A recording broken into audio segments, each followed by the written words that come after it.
Assalamualaikum warahmatullahi wabarakatuh.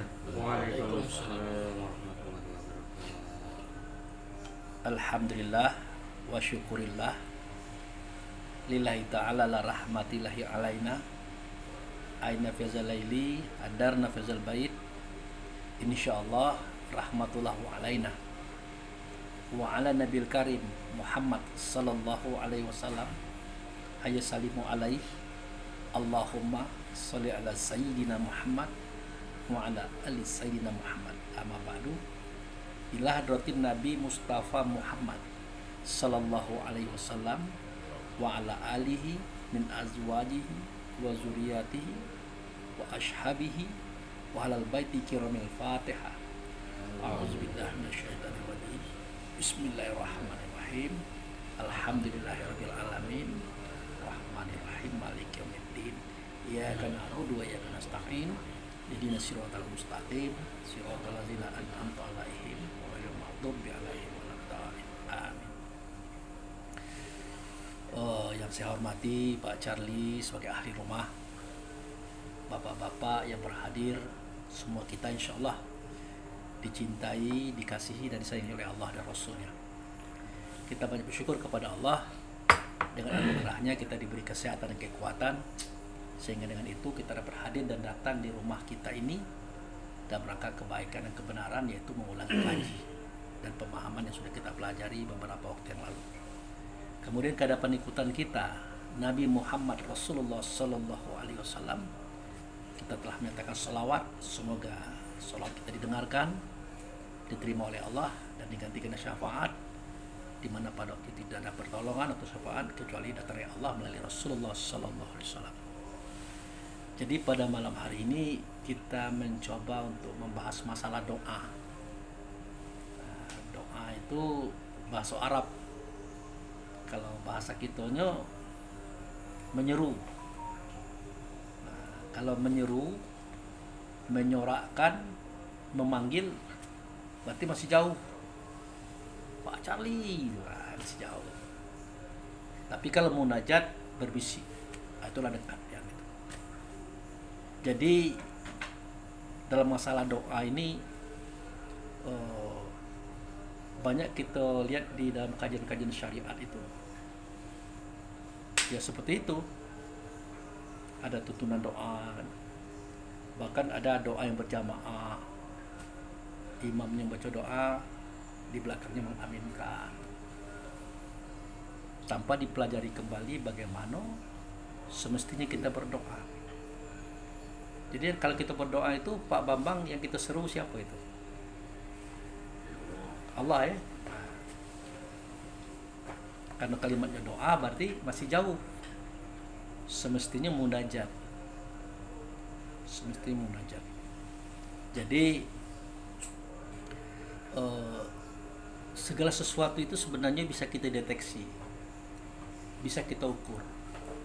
Bahkan kepada tingkat orang ini masuk surga atau tidak itu bisa diukur hari ini. Asalkan dia tahu mana itu surga, mana itu neraka hari ini. Termasuk kan kita sering itu, semoga doa kita didengarkan oleh Allah. Pernah dengar itu, Pak? Nah, kalau sudah didengarkan belum tentu dikabulkan kan?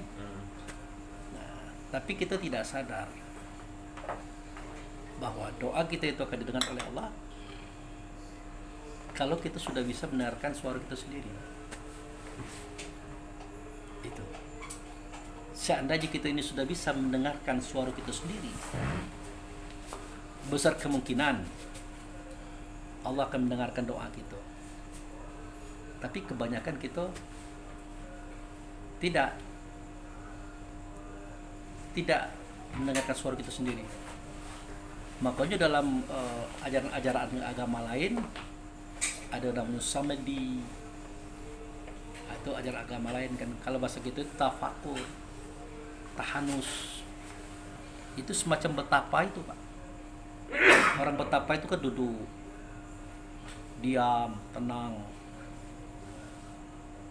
karena dia melatih mendengar suaranya sendiri, melatih melihat penglihatannya sendiri, berlatih merasakan perasaannya sendiri. Nah, seandainya kita bisa mendengarkan suara kita sendiri dalam setiap kata bahasa, maka segala sesuatu itu akan khusyuk. Seperti Pak Charlie kita segala ini kan, kalau kita sholat kan langsung misalnya niatkan usolli fardu subhi raqataini mustaqbila kiblatan ada lillahi ta'ala, itu lisan itu pasif Pak, lidah itu lancar mengucapkan itu, tapi tidak banyak orang yang mendengarkan katanya sendiri. Ya buktinya kan yang kita alami selama ini, niat kita bawakan, takbiratul ikram kita bawakan, baca doa kita bawakan, sudah itu membaca Al-Fatihah kita bawakan. Nah, seketika kita menyuarakan membaca itu, belum tentu kita mampu mendengarkan suara kata kita sendiri. Nah, yang kita dengar itu suara apa? Kata apa? Ya kata lidah, suara dari dalam tubuh. Semestinya yang kita dengar adalah suara hati. Nah, contoh seperti sekarang nih, Allahu Akbar, beda dengan Allahu Akbar. Jadi ketika kita fokus dengan apa yang kita suarakan, yang kita katakan di dalam hati itu, itulah saatnya kita mendengar suara kita. Coba di Pak Charlie praktek. Kalau Allahu Akbar itu biasa, tapi Allah beda. Nah, mendengar suara kita di dalam hati itulah yang perlu dilatih, supaya kita bisa mendengarkan suara kita sendiri. Lah kata Allah, kamu nak ngomong ke saya, kamu nak minta dengarkan suara kamu, sedangkan kamu sendiri saja tidak mendengarkan suara kamu sendiri, tidak mendengarkan kata kamu sendiri. Makanya kita ini lancar, Allahu Akbarnya lancar, Iftitahnya lancar, Al-Fatihahnya lancar, bacaan ruku itu lancar, segalanya lancar. Apalagi kalau kita hafiz Quran. Yang dikehendaki itu adalah seketika kita bersuara, berkata di lisan, kita paham suara kata itu bukan di lisan asalnya, di dalam. Nah, kalau suara kata yang ada di lisan itu terdengar Pak, tapi dikehendaki bukan terdengar oleh telinga, tapi terdengar oleh rasa kita. Misalnya, ya Allah, terdengar Pak, tapi kalau yang di dalam itu kita, ya Allah. Coba Bapak praktik, bisa dibayangkan Pak? Nah, itulah salah satu alasan kenapa Allah belum mau menerima suara kita, belum mau mendengar suara kita. Ya boro-boro Allah, kita sendiri tidak pernah dengar suara kita, tidak pernah mendengar kata kita, karena disuarakan, dikatakan tidak dengan kesadaran. Ya kalau dengan kesadaran, yang mendengar itu yang sadar tadi dalam. Nah, itulah yang perlu kita latih. Bismillahirrahmanirrahim. Alhamdulillahirabbil alamin. Arrahmanirrahim. Maliki yaumiddin. Itu baru sebatas sebutan. Tapi kalau sudah bisa kita dengar dengan rasa kita, sebutan itu sudah lumayan. Makanya kita harapkan dari pendengaran langsung menuju kepada penglihatan. Biar kita meningkat pada penglihatan, kita harus mengerti terjemahannya, paham dan maknanya. Seketika perangilah olehmu orang kafir dimanapun dia kamu temukan. Tidak mungkin dalam penglihatan batin kita orang kafir itu sanak kita yang agama beda dengan kita. Tidak mungkin. Yang kita lihat adalah perangai buruk kita. Itu semestinya yang perlu kita latih. Maka perlu ada semacam samedi, itu, atau tazkiro, mengingat, atau tahanus, artinya semacam betapa itulah diam. Nah, dalam pelajaran kita tuh yang namanya itikaf itu sebenarnya latihan itu. Makanya tidak boleh tidak bersih, harus bersih, Pak. Latihan mendengarkan suara diri kita. Kalau nak meningkat kepada melihat apa yang dilihat oleh diri kita, harus paham yang kita ucapkan. Otomatis nanti kan kita rasakan keberadaannya. Sudah itu sudah. Jadilah kita orang yang khusyuk. Itu. Nah, sudah itu masalah doa tadi. Kita itu apa ya? Seperti salah paham gitu nah. Kita kira Allah itu jauh nih. Kita sulit. Padahal Allah itu tidak jauh. Tidak jauh. Bahkan sangat dekat dengan diri kita. Lebih dekat dari urat leher yang kedua. Nah, itu Al-Baqarah 186, Pak. Coba dibuka, Pak. Di situ jelas sekali, Pak. Itu kalau bulan puasa sering itu, Pak, diucapkan orang itu. Jika bertanya hambaku kepada engkau hai Muhammad tentang aku, katakanlah aku dekat. Saya, Apabila hamba-hambaku bertanya kepadamu tentang aku, sesungguhnya aku dekat. Aku mengabulkan permohonan orang yang berdoa apabila dia berdoa kepadaku. ya, Maka hendaklah mereka memenuhi perintahku dan beriman kepadaku, agar mereka selalu berada dalam kebenaran. Al-Baqarah 186. Itu kan jelas. Ini karena kita ngaji kajian tasawuf, tentu berbeda dengan kajian syariat. Yang kita lihat selama ini, Allah itu jauh. Makanya kita, ya Allah, tolonglah aku, ya Allah, berikanlah aku rezeki. Bahkan kita berimam-imam, berkomando. Sementara Allah itu bercerita tentang doa ini beda dengan apa yang kita lakukan sehari-hari. Jika bertanya hai Muhammad, hambaku kepada engkau tentang aku, katakanlah aku dekat.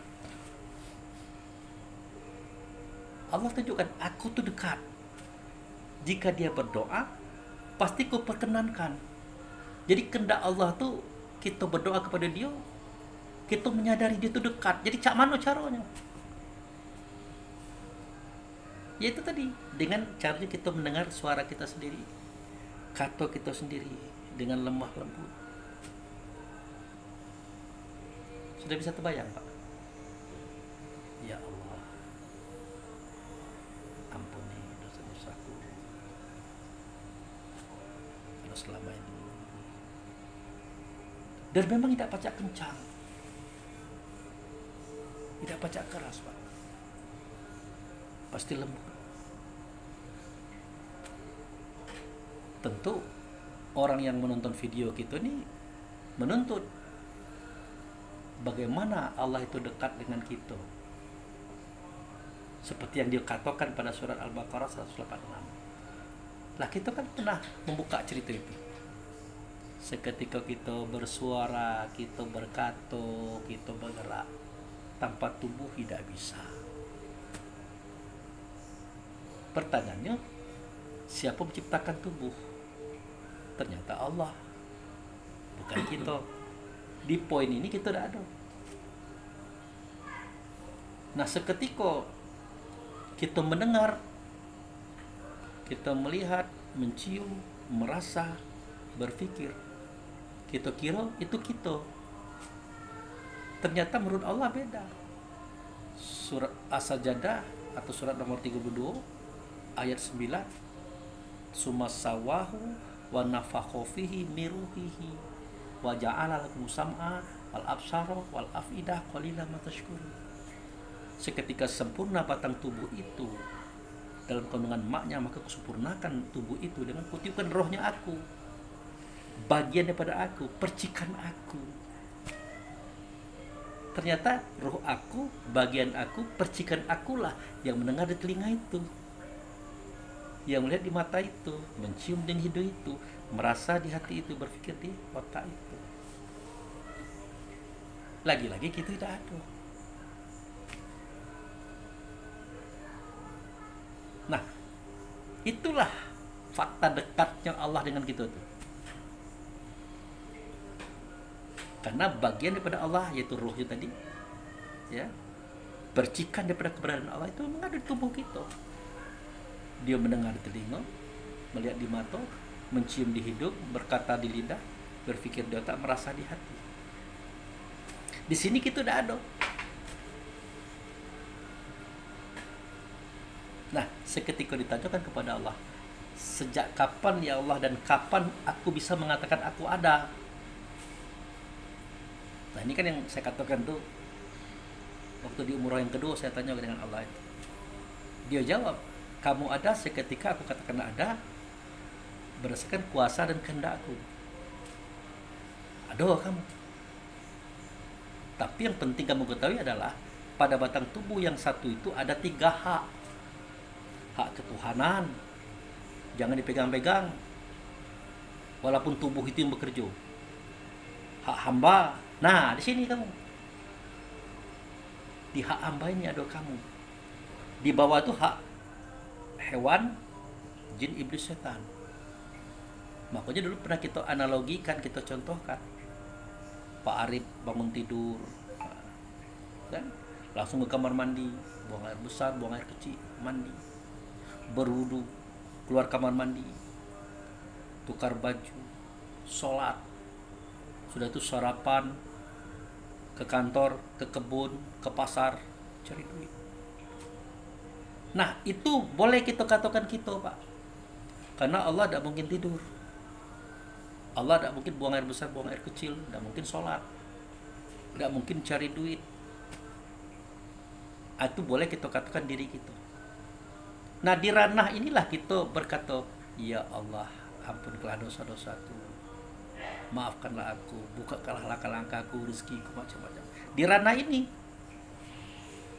dengan suara yang lirih, karena Allah tidak jauh. Sebenarnya siapa yang mendengar, siapa yang mendengarkan.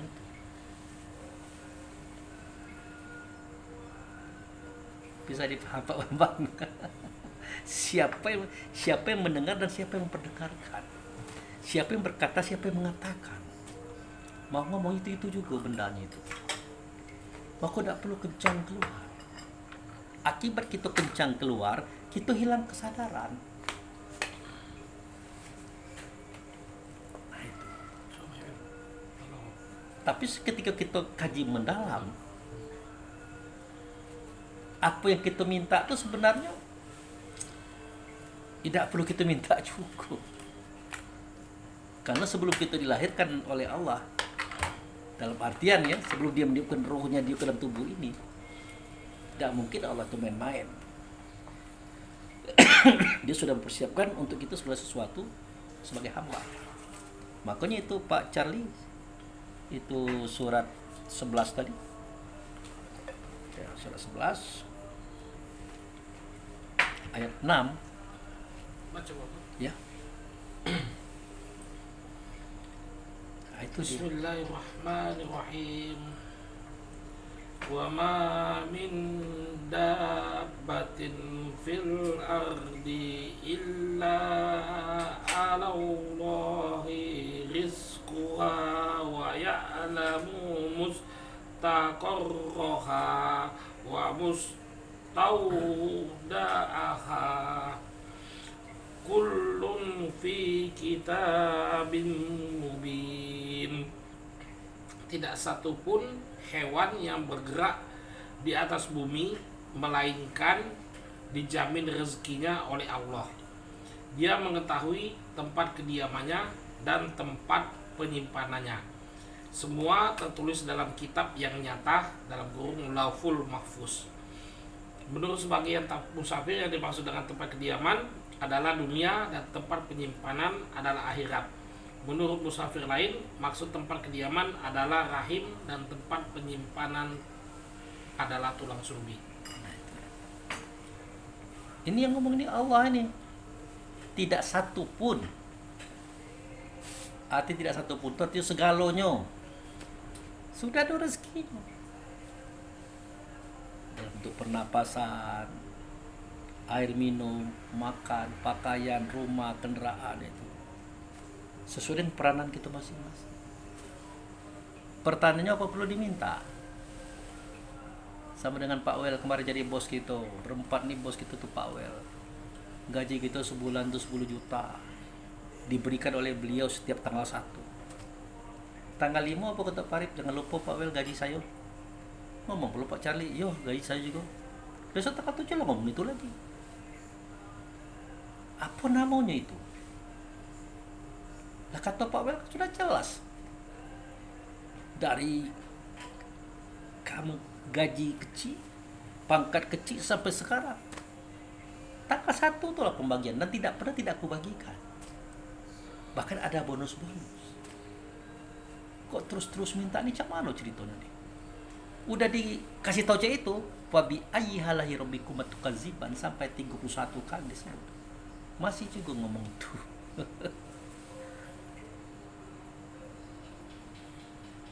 Nah jadi sebenarnya apa maksudnya itu Pak Abu? Cerita doa tadi. Nah kalau kita nak berdoa, status itu adalah di status kita sebagai hamba tadi. Kita bangun tidur, mandi, buang air besar, buang air kecil, sholat dan cari duit tadi. Nah seketika duit sudah dapat, kita belikan rumah, mobil, pakaian, makan minum, anak bini kita nyokolakan. Waktu itu tidak boleh kita sentuh. Itu sudah hak ketuhanan. Kebiasaan kita apa? Rumah itu aku yang belikan, mobil aku yang belikan, nyokolakan kau aku, ngasih makan minum kau aku. Ini kau melawan. Nah orang yang sudah mengaji seperti cak kita ini tidak berani, karena kita tahu itu koridor Tuhan. Nah tandanya kita sudah menyentuh hak ketuhanan, kita jatuh ke bawah. Jadi hewan, jadi jin, jadi iblis, jadi setan. Nah, di tengah-tengah inilah kita bercerita tentang doa tadi sebagai hamba. Nah, itu. Ya kalau sudah jelas semua itu ditetapkan oleh Allah kepada kita, Pak Abu, ya ngapa kita diajarkan meminta? Contoh sholat kan? Nah,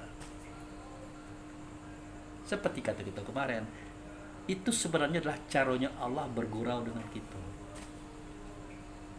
Caranya Allah mendidik kita beretika, berakhlak dengan Tuhan itu. Contoh, ya Pak Charlie lagi nyapu kan, nyapu halaman. Nggak tahu kita beli nyapu halaman. Apa kerja tuh kata kita? Laki-laki. Apakah perlu ditanyakan? Beliau telah nyapu. Tapi kalau tidak kita tanyakan bermasalah Pak.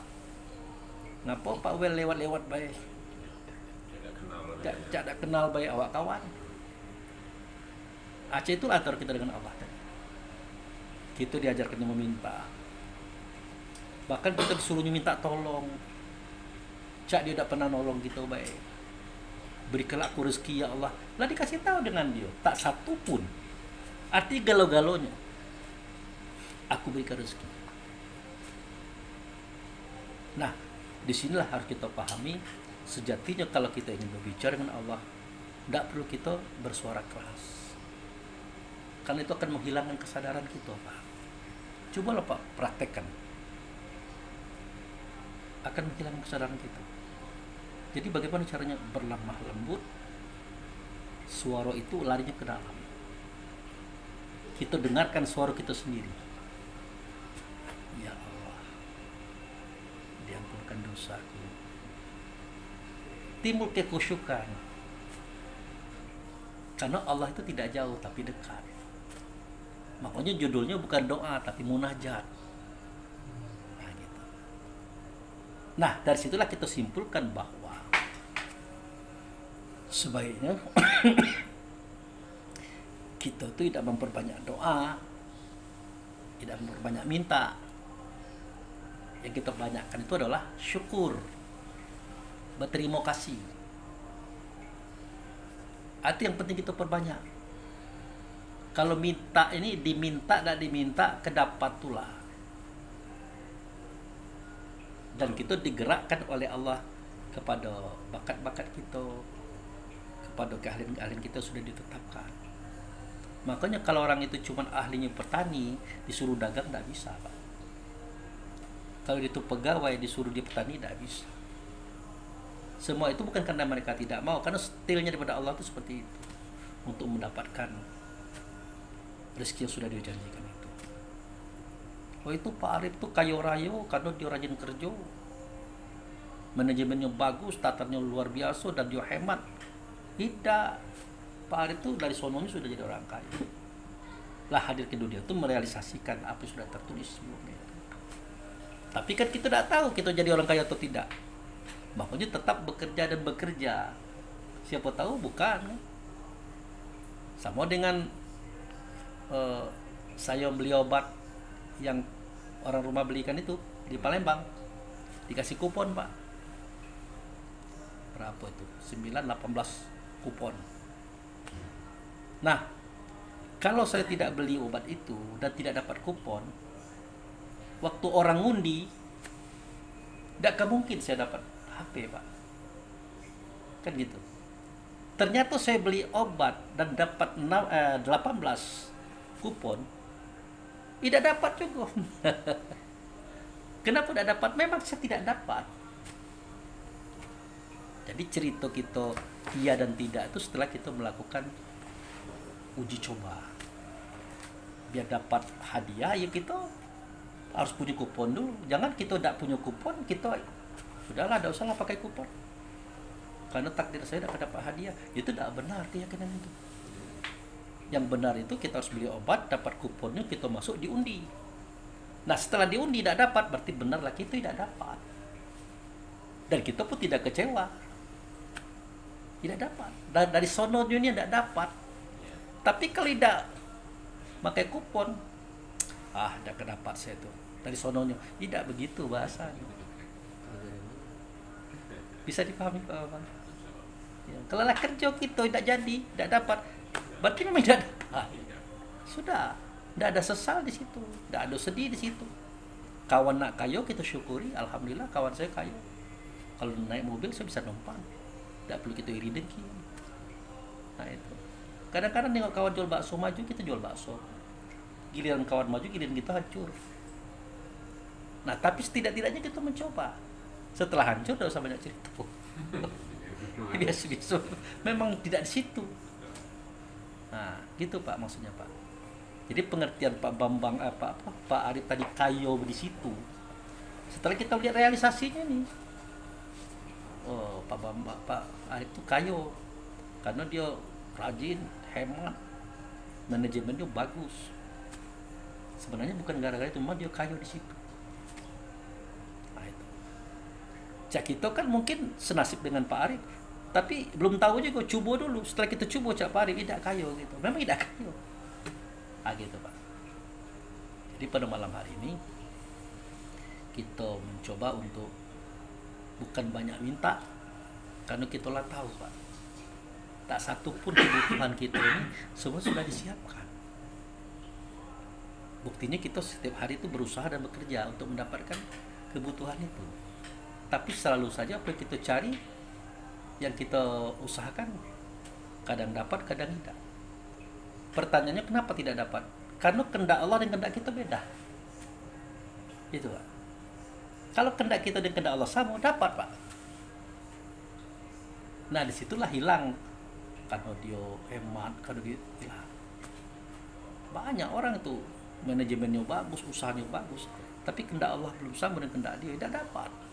malah bangkrut kayak itu. Ya, jadi kita yang mengaji ini kita tingkatkan kapasitas dan kualitas kita, tidak dalam hal meminta tapi dalam hal terima kasih. Nah, terima kasih ini tidak datang sendiri, Pak, harus diciptakan oleh diri kita sendiri. Kalau rezeki itu tidak usah diciptakan. Allah udah ngomong, aku sudah siapkan rezekinya bagi mereka yang melata di bumi. Tak satu pun kan, yang melata di bumi itu sudah aku siapkan rezekinya. Tidak mungkin Allah salah kasih. Untuk Pak Arif kasihnya ke Pak Bambang, mesti 10 dikasihnya 5. Tidak mungkin. Pas tuh. Kalau cerita itu pas. Yang jadi masalah itu syukur nih, terima kasih. Nah, maka coba ditengok pada surat Al-Baqarah 152. Apa tadi? Ada ya? Ayo, siapa aja? Sambil minum kopi.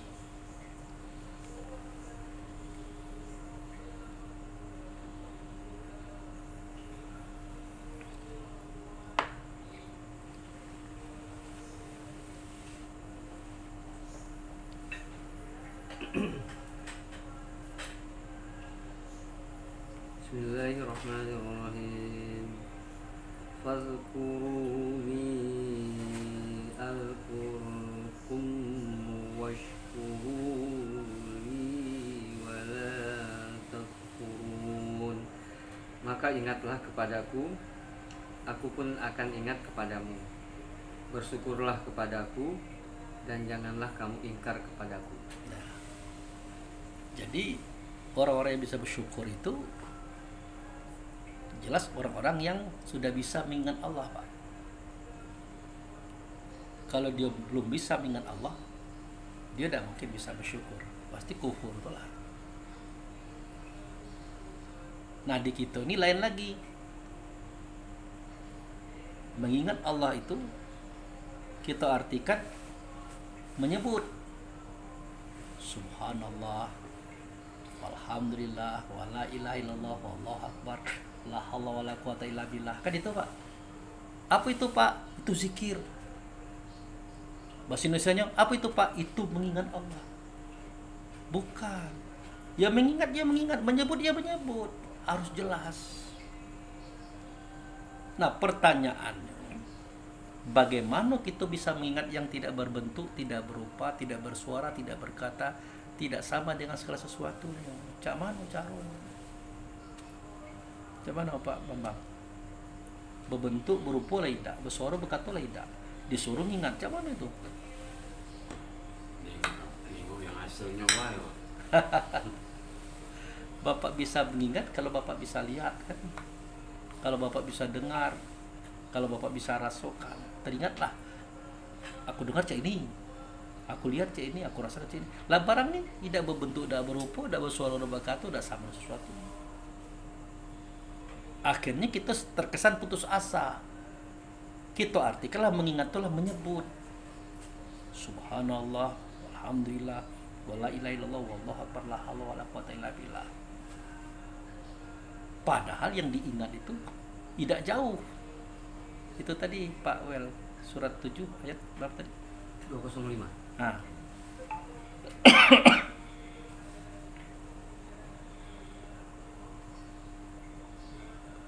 A'udzu billahi minasyaitonir rajim. Bismillahirrahmanirrahim. Wasqur rabbaka fi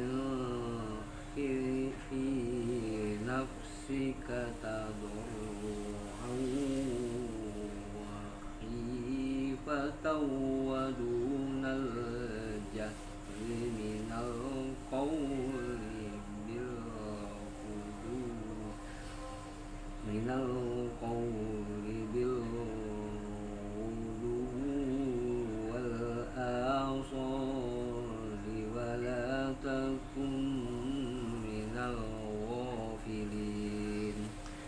Ingatlah Tuhanmu dalam hatimu dengan rendah hati dan rasa takut pada waktu pagi dan petang, dengan tidak mengeraskan suara, dan janganlah kamu termasuk orang-orang yang lengah.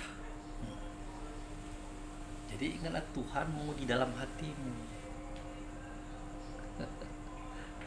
Ya Pak Charlie, ingatlah Tuhanmu itu dalam hatimu. Lah dia omong terang seterang-terang itu. Coba Arabnya Pak dikit ya Pak. Wazkur rabbaka fi nafsik. Ingat oleh kamu Tuhan kamu di dalam dirimu. Kalau situ kan hatimu kan, Nafsik. dirimu.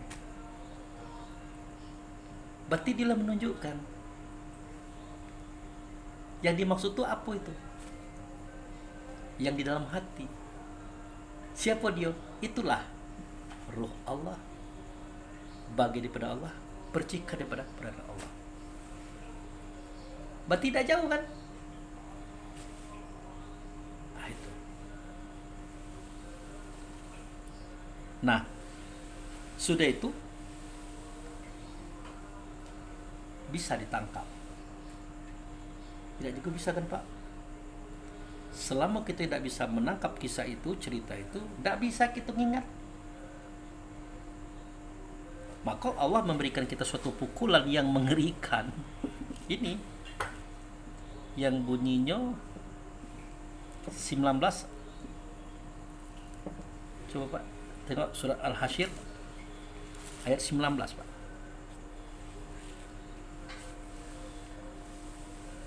Al-Hasyr ayat 19. Wala takunu kalazina nasullah wa ansahum ala anfusahum.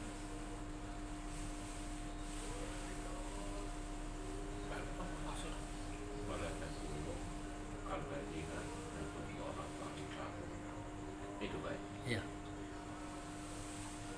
Wala takunu kalladzina. Hmm. Wala takunu kalladzina nasullaha fa ansahum anfusahum ulaika humul fasiqun. Janganlah kamu seperti orang-orang yang melupakan Allah sehingga dia menjadikan mereka lupa kepada diri mereka sendiri. Mereka itulah orang-orang yang fasik. Bayangkan. Janganlah kamu seperti orang melupakan Allah. Kalau kamu melupakan Allah, kamu sampai dengan lupa diri kamu sendiri. Tapi ingat ya, diri kita bukan Allah, Allah bukan diri kita Pak. Karena ada batasan, ada hak Tuhan, ada hak hamba, ada hak hewan. Jadi itu oleh setan. Di sini kebingungan kita. Makanya tidak ada jalan lain. Mengingat itu, berzikir itu ya mengucapkan subhanallah walhamdulillah wala ilaha illallah wallahu akbar. Karena kita tidak buka kaji. Nah, kalau kita buka kaji, jawabannya Al-Baqarah ayat 40, Pak.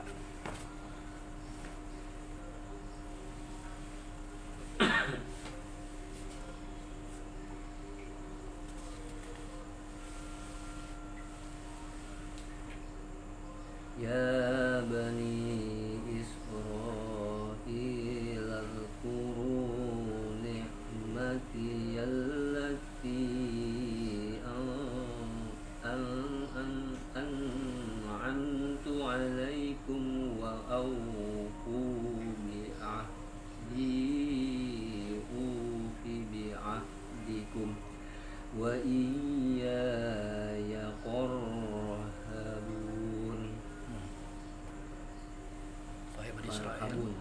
Farhabun.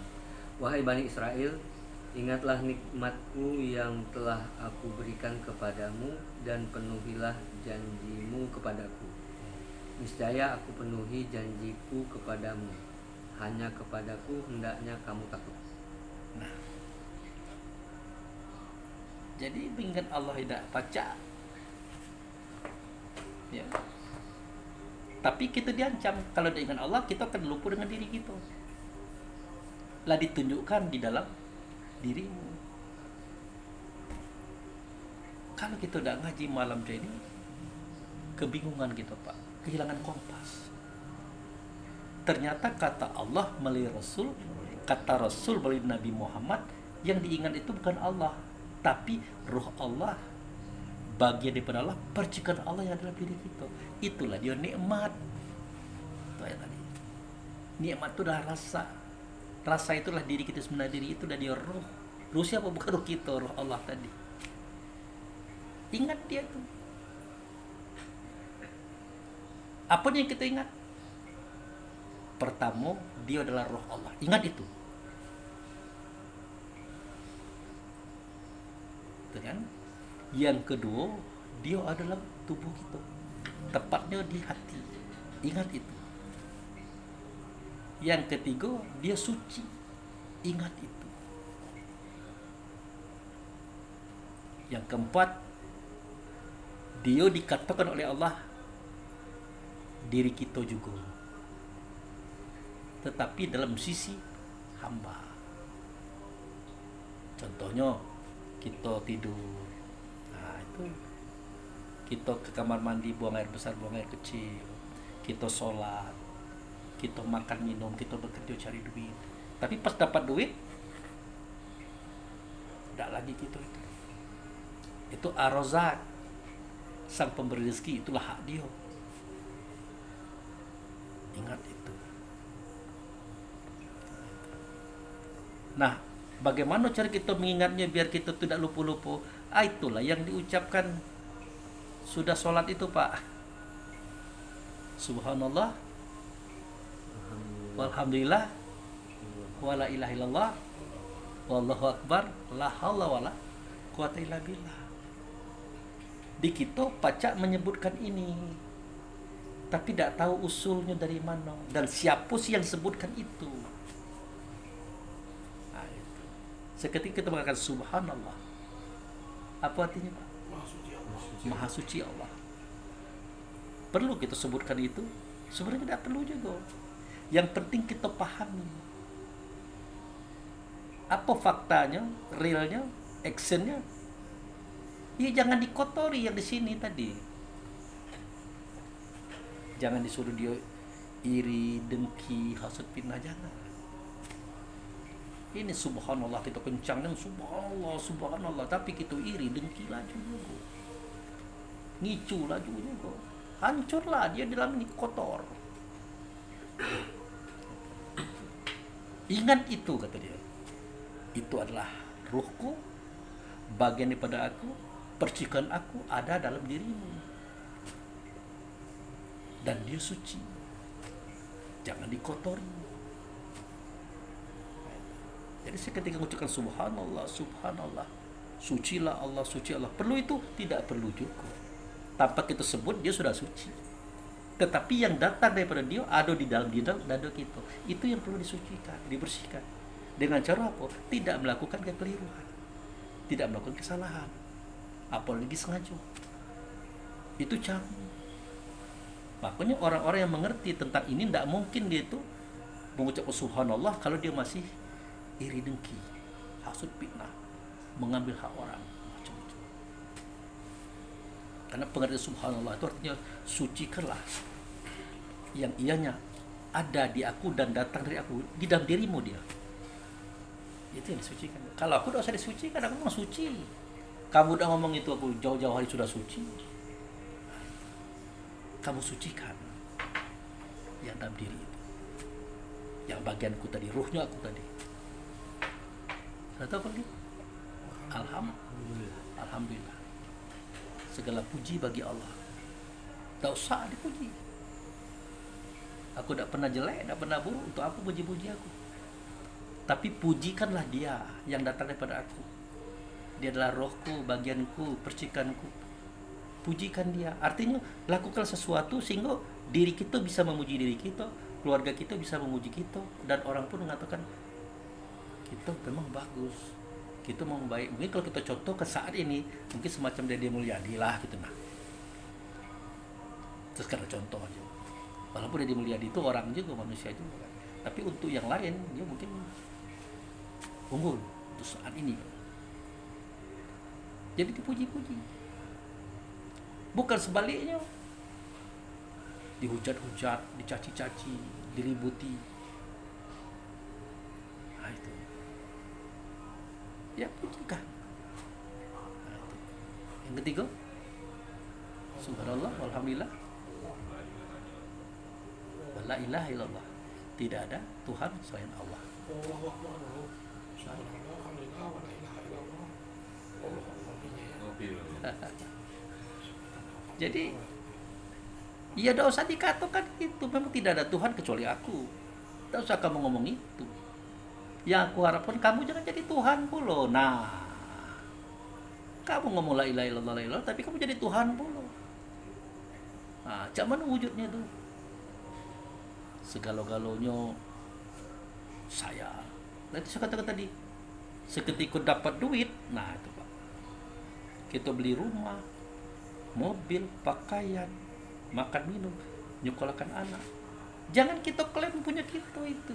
Itu hak saya. Nah, itu contoh kecil Pak. Jangan kita contohkan pemerintahan banyak nih. Orang-orang itu mengaku dirinya Tuhan. Ini saja kalau sempat Pak Charlie marah dengan anak, kita marah dengan anak. Aku yang belikan rumah kau, aku yang belikan mobil kau, aku kasih makan kau, nyekolahkan kau sampai jadi profesor, aku sudah batal la ilaha illallah tadi. Karena ar-Razzaq itu hanya Dia. Gitu, Pak. Dia ngetipis, setipis kulit bawang antara tauhid dengan musyrik. Nah itu. Sudah tahu Pak? Allahu Akbar. Apa perlu aku dikatakan maha besar? Tidak perlu.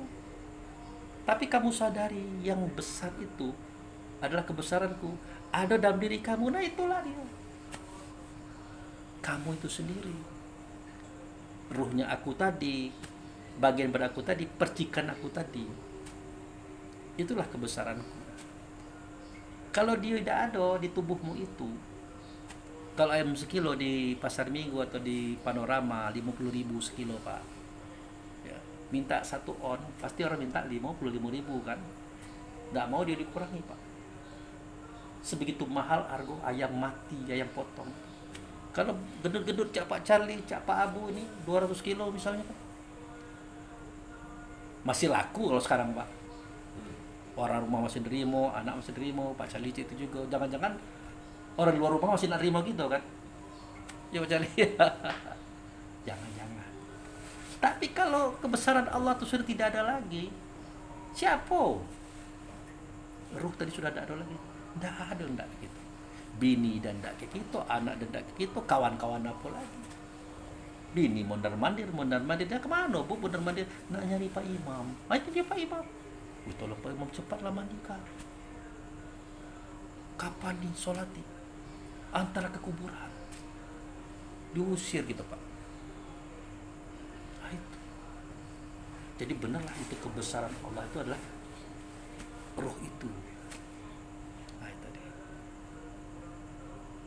Itu kebesaran Allah itu. Sadari itu. Dengan inilah kita tidak sombong Pak. Ya. Kita dengan adanya ruh dalam tubuh kita bisa mendengar, melihat, berpikir, merasa, bekerja. Dengan bekerja dapat duit, dengan duit jadi orang kaya, dengan kaya berpangkat, dengan pangkat jadi orang besar. Kenapa? Karena ada kebesaran Allah di sini. Roh tadi. Lah kalau karena itu kita besar, karena itu kita kaya, kita nggak nyombong, lah hilang itu zaman. Ya lebih murah daripada ayam potong tadi. Nah, itu makanya karena orang mengatakan kajian tasawuf sesat. Padahal yang bisa membentuk kepribadian akhlakul karimah itu adalah kajian ini. Karena kita percaya dan yakin dengan kajian Allah dan Rasul, dan kita tidak berani melanggarnya. Real adanya bahwa ruh itu memang ada dalam diri kita ini. Itu apa tadi? Sudah Allahu Akbar? La haula wala. Nah, tidak ada kekuatan, tidak ada kekuasaan kecuali dengan izin Allah. Siapa yang diizinkan oleh Allah? Tidak ada kekuatan, tidak ada kekuasaan pada diri kita kecuali dengan izin Allah. Kalau izin Allah itu tidak ada lagi, ada kekuatan, ada kekuasaan, tidak ada. Tidak sulit menangkap itu. Nah, jadi mari kita bersyukur. Gak usahlah banyak minta. Barang itulah ada galau. Yang perlu kita tingkatkan itu rasa syukur, rasa terima kasih kita kepada Allah. Kenapa? Karena dia mengatakan diri kita itu adalah ruhnya dia, bagian daripada dia, percikan dia. Bahkan diri kita itu adalah dia, kata dia. Bukan kato kita tidak boleh mengatakan itu Pak. Syirik.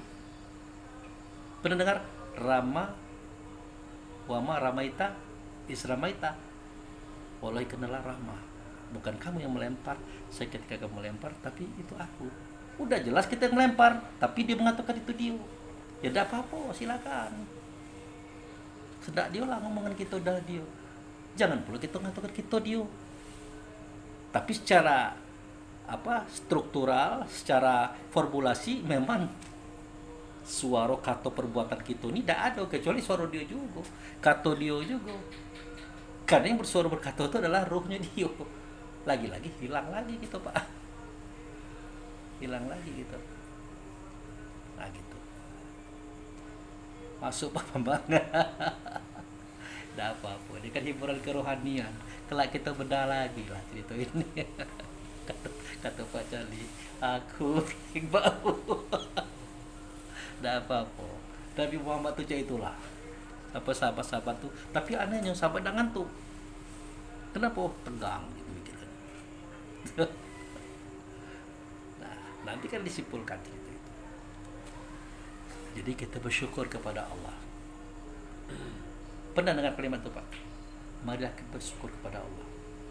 Kita tidak pernah berpikir cak mana cara bersyukur itu Pak. Secara definisi mudahnian, bersyukur adalah memanfaatkan apa yang Allah titipkan kepada kita untuk kepentingan kita menuju Allah, menuju Rasul. Mudah kita bisa definisi.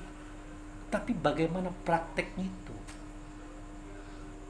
Kata Allah, kalau kamu nak bersyukur kepada aku, kecepatan. Tahu kecepatan Pak? Terlalu pagi. Kecepatan.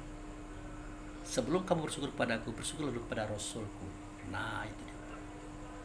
Berterima kasih dulu sini.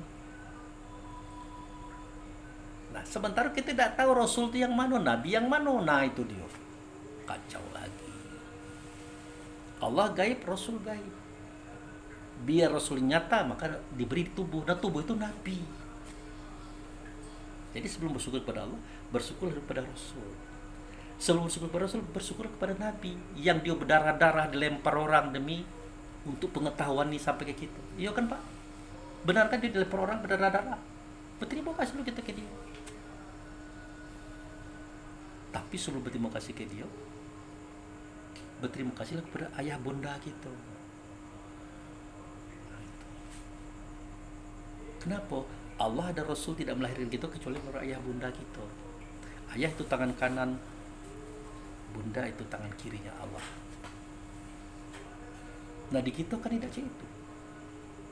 Padahal kekuasaan Allah untuk kita terlindungi, kasih sayang Allah untuk kita kita kasih sayangi, rezeki Allah untuk kita, semuanya tidak langsung dari Allah, pasti melalui ayah bunda. Kecil-kecil dia saro ngurus kita, setelah dia tua rapuh, apa yang kita lakukan? Kita antarkan ke panti jompo. Kan itu Pak, alasan bini sibuk, kita sibuk, tidak ada yang ngurusnya. Kenapa kita tidak tetapkan di rumah tapi kita cari orang yang bisa ngurusnya, kita bayari. Nah, itu pun itu sudah tak kapan dijumpai, tidak perlu tengok-tengok lagi sampai dia mati. Lupa kita. Tidak modelnya orang cikgu bisa bersyukur kepada Allah itu di jenjang pertama dia sudah jatuh. Namun sebelum kita bersyukur kepada ayah bunda, bersyukurlah dulu kita kepada fisik kita, tubuh. Caranya, ya jangan sampai tubuh ini sakit. Bukan sakit fisik, sakit dalam artian sakit pikiran, sakit perasaan. Macam mana ada sakit pikiran, ada sakit perasaan, ulah kita buat di mana-mana. Kalau sakit fisik itu normal Pak. Pusing kepala, pusing perasaan, panas pembicaraan, panas kata-kata, tambah jadi persoalan. Berarti kita tidak berterima kasih ke tubuh kita ini. Nah, di tingkat paling bawah bersyukurlah kita kepada langit dan bumi beserta isi segala-galanya. angin, air, tanah, api. Termasuk yang dimakan, diminum, dipakai. Kita makan sekendak kita baik. Makan apa? Somai. Zaman cara kita makan somai. Tidak sadar kita somai itu apa? Ternyata telur. Ternyata ikan itu macam-macam. Kawan tuh tidak sembarangan baik, tidak dipotong. Sapi tidak dipotong, kerbau tidak dipotong, kambing tidak dipotong, burung, ikan tidak dipotong, sayur tidak dipotong. Arti dalam bahasanya dia dimatikan demi kepentingan perut kita. Apakah begitu ceritanya? Tidak juga. Ada keinginan di balik semua itu. Malah diri kita. Makanya harus ada penghargaan kita dengan dia. Termasuklah bangun tidur kita ke kamar mandi, buang air besar, buang air kecil. Air kita ambil ceruk, celempang, selesai. Tanpa kita sadar lagi air itu siapa? Siapa air itu? Memang dia tidak punya nyawa, tidak punya roh. Memangnya bukan hamba. Memangnya dia tidak punya konsekuensi sehingga dia bisa dilakukan seperti itu. Punya. Karena kita tidak mempelajari, makanya air sekedar kita baik. Nah, itu. Terus. Jadi runtutan kita bersyukur kepada Allah itu bermula dari bawah. Kalau yang di bawah ini tidak kenai cara kita bersyukur, berterima kasih, belum kita kepada Allah itu, Pak. Belum. Bersyukurlah kepada Allah, tapi kita tengok di bawah-bawahnya diabaikan. Tidak seperti itu. Ya, jadi itulah cerita kita malam ini. Nah, kalau cerita doa ya sudahlah. Silahkan berdoa. Ud'uni ustajib lakum. Kalau kamu minta pasti ku perkenankan. Kenapa? Ya karena yang perkenankan tuh aku tuh lah. Aku yang mana? Aku yang dekat dengan kamu lah. Aku yang ada dalam diri kamu tuh lah. Makanya kalau kita berkendak, kita yang bekerja, Pak. Jangan kita minta bekerja malas, tidak bertemu. Jangan nyalakan Tuhan. Nah, kadang-kadang kita ini ya, apa ya? Kita lupa gitu. Kita tembak Allah yang jauh. Sementara dia mengatakan dia dekat dengan kita. Makanya innahu ya'lamukum bizati sudur. Dia mengetahui tentang kamu itu dengan zat dalam dada. Tepatnya dalam hati. Itulah zat Allah. Itulah dia roh, itulah dia nikmat, itulah dia rasa. Pasti tahu dia apa yang kita dengar. Ya kita dengar dengan pendengaran dia, Pak. Kita nengok dengan penglihatan dia, mencium penciuman dia, berkata dengan perkataan dia, berpikir dengan pemikiran dia. Tidak bisa kita bohong.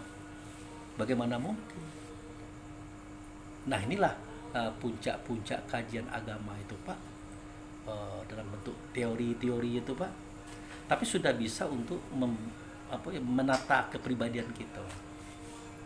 Nah, kalau untuk lebih daripada itu, tentu kita harus mengadakan semacam latihan-latihan spiritual. Cara kita bersuara, berkata dengan diri kita sendiri. Tapi jangan dulu itu, kita mendengar suaranya baik.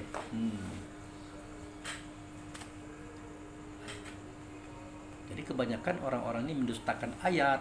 Kata siapa? Kata Allah, kata Rasul. Dikira mendustakan tulisan. Padahal dia dalam dada itu namanya ayat juga. Bahwa ayat itu baina tupi sudur.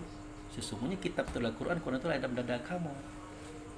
Dia mengatakan jangan, kamu labrak. Dia katakan kerjakan, tidak kamu kerjakan. Kamu bantah dia. Nah, makanya Al-Baqarah 41, Pak.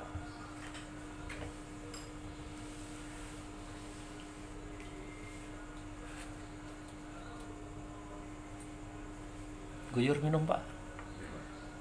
Bismillahirrahmanirrahim. Wa aminu bima anzaltu musaddiqan lima ma'akum wa la takunu awwala kafir bi wa la tashtaru bi ayati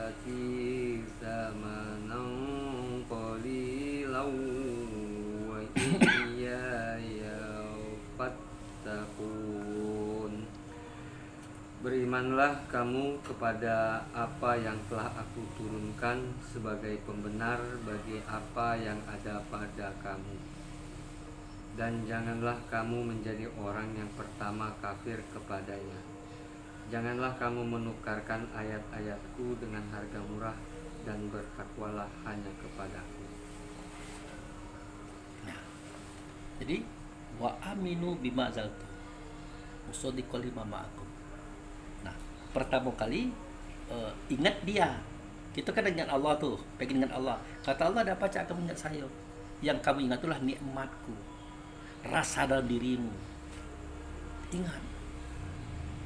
Disambung ayat tadi, berimanlah kamu kepada dia. Janganlah kamu jadi orang pertama kali kafir kepadanya. Jangan perlu kamu jual dia dengan duit yang murah. Dan kepadaku lah kamu bertakwa, takut. Jadi cerita agama nih Pak, tidak keluar di dalam galau. Jadi untuk uraian kajian untuk renungan batas itu dulu. Nanti kita sambung pada momen tanya jawab. Demikian, terima kasih. Wabillahi taufiq wal hidayah. Assalamualaikum warahmatullahi wabarakatuh. Waalaikumsalam.